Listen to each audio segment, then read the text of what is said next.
لگتا ہے کہ ظلم زیادتی ایک پارٹی کے ساتھ ہو گئی ہے اس سارے سینیریو میں، الیکشن ہو بھی گئے تو اس کو یہ مانیں گے نہیں، فائدہ کوئی نہیں پھر الیکشن کروانے کا؟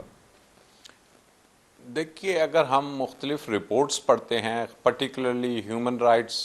آف پاکستان کی اور انٹرنیشنل اداروں کی، تو آپ دیکھیں گے کہ الیکشن کمیشن آف پاکستان کو انہوں نے ایک بڑی ڈیٹیل میں لیٹر لکھا جس میں انہوں نے کہا کہ ہمیں واضح طور پہ نظر آ رہا ہے کہ اس ملک کی ایک بڑی پارٹی جون سی ہے اس کے ساتھ یقینی طور پہ جو لیول پلینگ فیلڈ ہے وہ نہیں ہو رہی۔ اب دیکھیں جی، الیکشن صرف 8 فیبروری کا نام نہیں ہے، الیکشن ایک پروسیس کا نام ہے کہ جو شروع ہوتا ہے الیکشن سے چند ماہ پہلے، جس میں کیمپیننگ ہوتی ہے، جس میں جلسے ہوتے ہیں، جس میں کینڈیڈیٹس آتے ہیں، جس میں آپ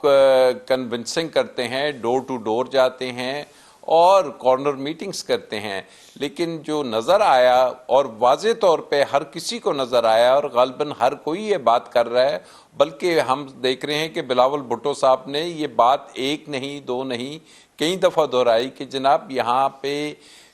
اگر آپ نے الیکشنز کرانا ہے تو پھر سب کو برابر کا رائٹ دیجئے۔ اور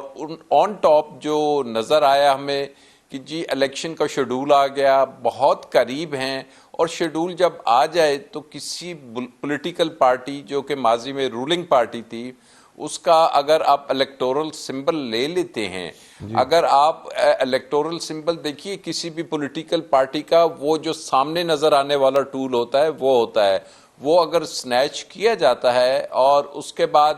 ان کو کہا جاتا ہے کہ جی آپ ایز اے پارٹی نہیں جائیں گے، تو ایک چیز ذہن میں رکھیے کہ سمبل کے ساتھ ساتھ وہ 70 ریزرو سیٹس ہیں جو کہ ایک پارٹی اس سے اب محروم ہو جائے گی، کیونکہ وہ اگر انڈیپینڈنٹ اس کے کینڈیڈیٹس جائیں گے اس کے نتیجے میں، تو یہ دس آل اماؤنٹس کہ یہ وہی الیکشن ہے جیسے آپ نے کہا کہ پھر اس کو تسلیم کرنا جس پہ ابھی سے لوگوں کے اتنے شبہات آ چکے ہیں، تو اس کو تسلیم کرنا میں نہیں سمجھتا کہ عوام آلریڈی یہ سمجھ تو پھر چکی ہے کہ آپ کو یہ نہیں لگتا کہ اس الیکشنز کو ڈیلے ایسے ہو کر رہے دینا ہیں کہ چاہیے؟ جسے ہم اس کو ڈیلے کر دینا چاہیے جب تک ان کو سارے حقوق ملتے ہیں تب تک کے لیے؟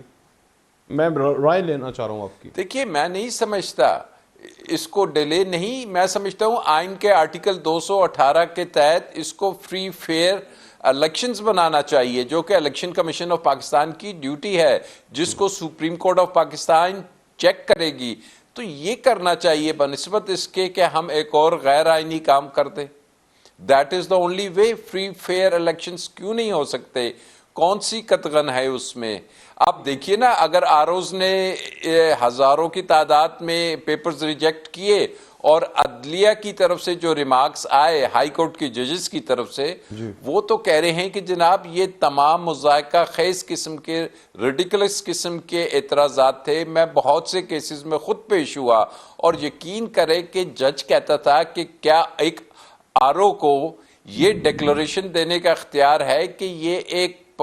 پرسن آف گڈ کیریکٹر نہیں ہے، یہ صادق امین نہیں ہے؟ آرٹیکل 62 کی ڈیکلریشنز آروز دے رہے ہیں، جبکہ سپریم کورٹ میں ابھی کیس چل رہا ہے اور سپریم کورٹ ڈیلی آبزرویشنز دے رہی ہے کہ جی کوئی شخص کسی کے بارے میں کیسے یہ کہہ سکتا ہے کہ صادق اور امین نہیں، کوئی شخص کسی کے اندر جھانک کے یا اس کے کیریکٹر کی کیسے، اور ایک اسسٹنٹ کمشنر صاحب جو کہ ایک کمپیٹنٹ کورٹ بھی نہیں ہے وہ یہ ڈیکلریشنز دے رہے ہیں۔ دس شوز کہ جی ایک طرح کا مذاق کیا جا رہا ہے، اور مذاق یہ پولیٹیکل پارٹی سے نہیں، اس ملک کی جو 12 کروڑ ووٹرز ہیں ان کے ساتھ ایک طرح کا مذاق ہے کہ ان کا رائٹ ٹو فرنچائز کو سبوٹاج کیا جا رہا ہے۔ تو ابھی بھی وقت ہے کہ اس کو جو آئین کا آرٹیکل 218 کے تحت فری اینڈ فیئر الیکشنز کی طرف لے کے جایا جائے، ادروائز پولیٹیکل سٹیبلٹی بہت دور دور تک نظر نہیں آئے گی، اور اس کے نتائج سب کے سامنے ہیں کہ جب پولیٹیکل سٹیبلٹی نہ ہو۔